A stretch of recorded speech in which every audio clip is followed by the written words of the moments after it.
warahmatullahi wabarakatuh. Kami dari kelompok 3 akan menjelaskan tentang sumber-sumber hukum.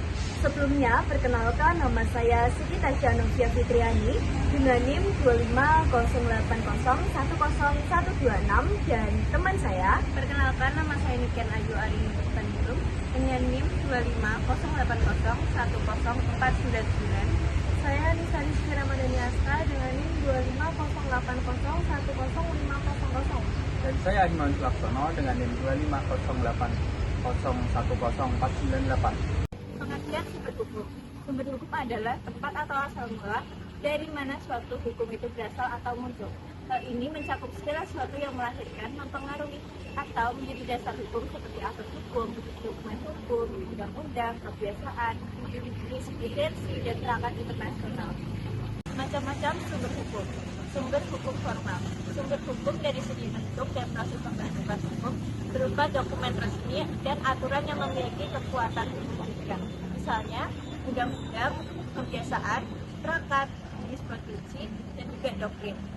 Sumber hukum material.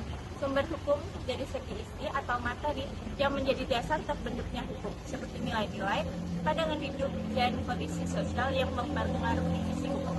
Makna undang-undang. Undang-undang dalam arti formal merujuk pada bentuk peraturan perundang-undangan yang dibentuk oleh lembaga legislatif, yaitu DPR, dengan persetujuan bersama Presiden.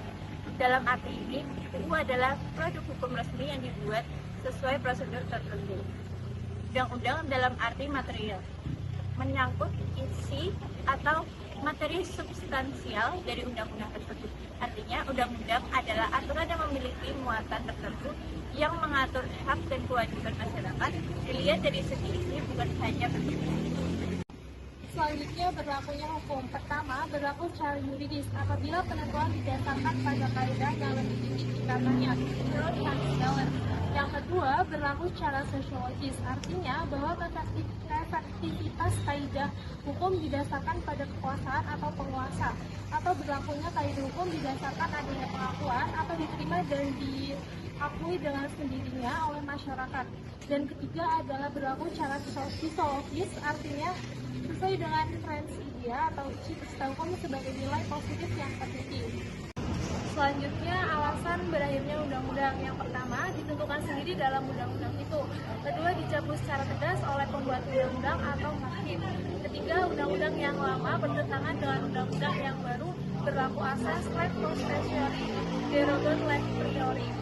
Keempat, timbulnya hukum kebiasaan yang bertentangan dengan undang-undang sehingga undang-undang itu tidak ditaati oleh masyarakat. Kelima, bertentangan dengan jurisprudensi tetap. Selanjutnya ada asas perundang-undangan. Yang pertama, undang-undang tidak berlaku turun.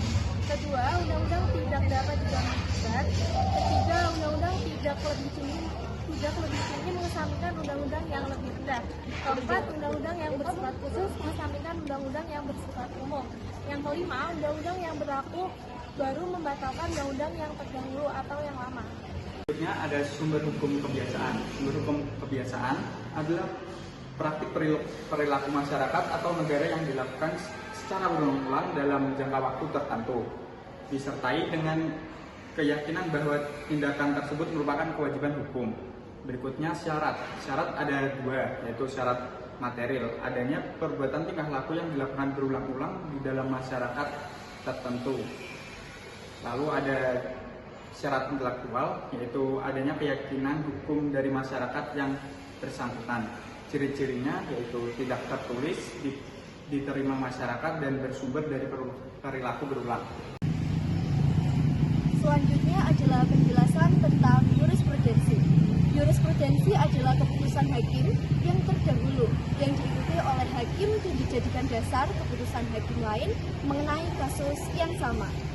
Kemudian ada fungsi jurisprudensi. Yang pertama, terwujudnya standar hukum law standar dalam jenis perkara tertentu. Ada sebagai pedoman, kemudian agar putusan yang satu dan yang lain tidak bertentangan, agar tidak merusak citra keadilan, dan yang terakhir adanya kepastian hukum. Kemudian yang kedua, menciptakan landasan dan persepsi hukum yang sama, dapat membina persamaan landasan hukum yang seragam, kemudian menciptakan keseragaman nilai dan bahasan hukum yang sama.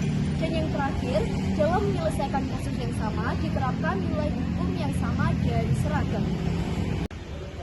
Selanjutnya penjelasan tentang doktrin.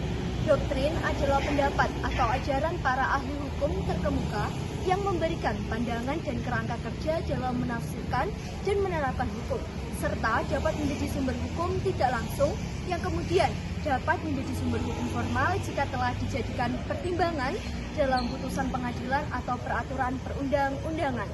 Kemudian, doktrin berfungsi untuk menjelaskan, memurnikan, dan memberikan solusi bagi isu-isu hukum yang spesifik, terutama ketika sumber hukum formal seperti undang-undang atau jurisprudensi tidak memberikan jawaban yang memadai.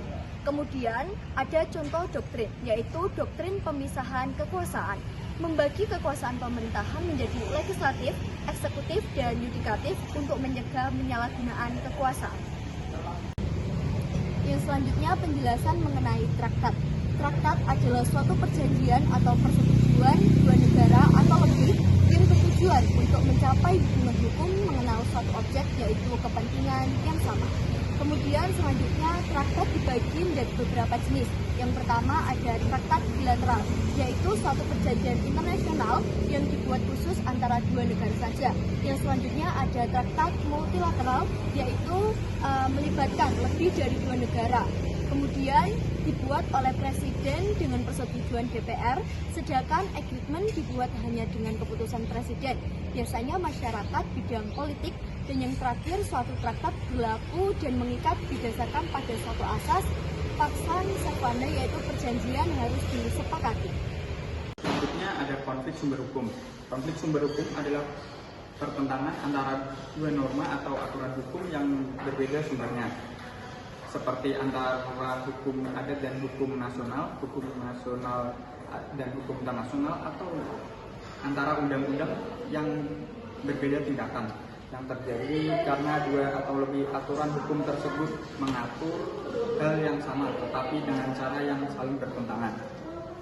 Berikutnya kesimpulan. Sumber hukum adalah asal mula lahirnya hukum yang terbagi menjadi dua jenis utama, yaitu sumber hukum formal, undang-undang, kebiasaan, jurisprudensi, traktat, doktrin, dan sumber hukum material, nilai-nilai sosial dan pandangan hidup masyarakat. Undang-undang dapat dipahami secara formal maupun material, berlaku secara yuridis, sosiologis, dan filosofis, serta dapat berakhir karena habis masa berlaku, dicabut atau digantikan undang-undang baru. Selain undang-undang, sumber hukum lain seperti kebiasaan, jurisprudensi, doktrin, dan traktat juga memiliki peran penting dalam pembentukan hukum. Itu adalah penjelasan dari kelompok sumber-sumber hukum. Sekian dan terima kasih. Wassalamualaikum warahmatullahi wabarakatuh.